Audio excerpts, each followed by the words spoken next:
All right, folks, welcome to the channel. It's always an honor and a privilege to be with you. I hope you're all doing great. Today, I've got an awesome guest. I got my very good friend, Dan from ILEGEND. Dan was one of the first big YouTubers that reached out to me. I'll forever be very grateful to Dan. But one of the things about Dan that I really loved about your channel, Dan, is when initially when we initially got into lockdowns and all the stimulus, I always talk about that you can't send stimulus checks to every doorstep in America and think there's not going to be blowback. We created this euphoria that took place, and I just knew there was no way it could sustain itself. So one of the things that I saw occur firsthand in the real estate industry is the PPP loans. And I remember you talked about that in the channels. And what that was it could have taken PPP and said, oh, I work for myself, give me that money. Well, agents did that.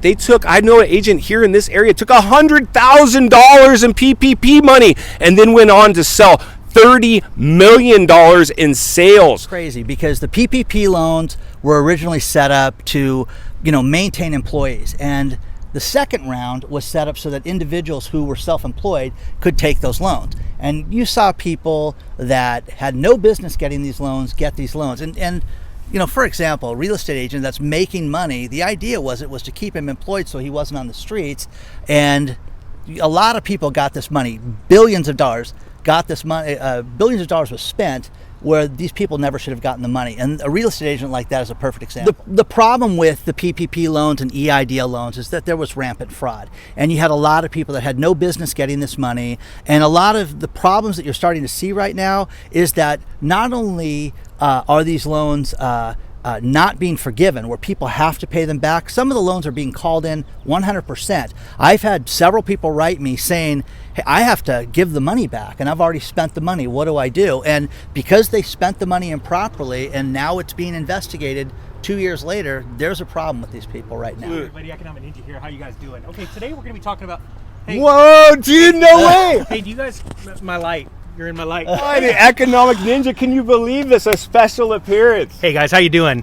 How you doing, Dan? Ready to crush Scott? How you doing? Hey man, this is insane for me, you guys. Oh my gosh, I hope you're enjoying this. One of the things I love about your channel, Ninja, is you always say, be prepared, not scared. Yeah. And here at the channel, we always talk how only a prepared mind is going to see opportunity. And right now we just went through the most euphoric housing market ever recorded in world history. Not a garden variety bubble, a super bubble, right? Yeah, but it's gonna keep going up. So I don't know if you know that. It's gonna keep going up because this time's different.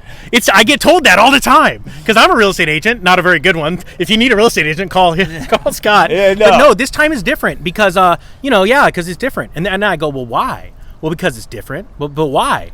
Well, because it's not the same as last time. I'm like, oh my gosh. I always say, hey, it doesn't matter what puts you into a bubble. Yeah. You're in one. Exactly. There's always going to be something different. And we've just been lucky enough to ring the bell, sound the alarm. And you guys that help us protect people by supporting these videos. When we were going against the grain, we were the minority. The thing is that the same catalyst is this. It's the same catalyst for a real estate crash in every cycle, right? It's not 2008. It was the same in 2001. It was the same thing in 94, 87, and so on. What happens is you have appreciating home prices meeting appreciating interest rates. And you have to remember the reason why the interest rates were lower in the past was because we came out of another cycle top. And so the Federal Reserve had to manipulate rates, bring them down to spur lending, to spur growth, things like that. But the problem is it's literally the exact same dang thing. In 2004, the Federal Reserve started the dot plot plan, started raising 25 basis points every quarter. It was like clockwork, right? There was no way that you could sustain that because not only were home prices going up, but fuel actually started to rise. Fuel hit a national average, I want to say, of like $4.27 in July or June of 2008.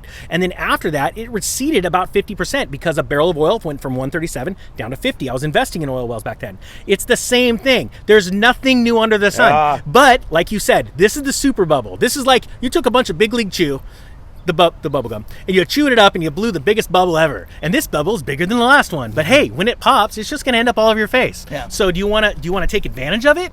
And I mean, I do. But we don't have to overthink this one. I always say, I've never seen anybody too dumb to be a success in real estate.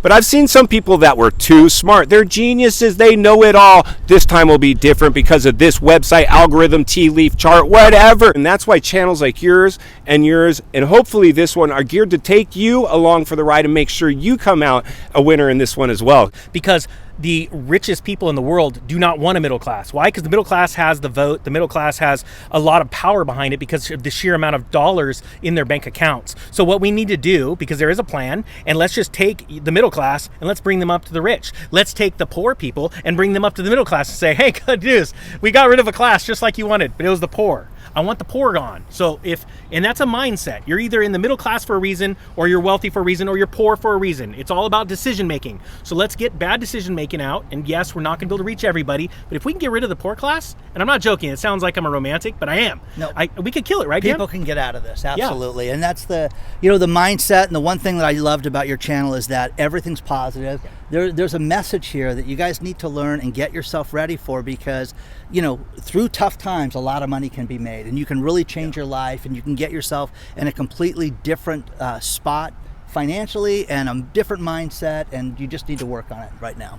No, you're absolutely right. And final thoughts, you guys. First of all, really, in all honesty, thank you so much for the contribution you've made to my life and this channel. Iron sharpens iron. Stay centered and surrounded with the people that are going to think big, not small. And that's why I love these guys so much. They think big. They've got big dreams. You always have to dream big. So with that being said, go make it count today, and we'll see you on the next video. See you guys. See you guys. Got a good one for you today.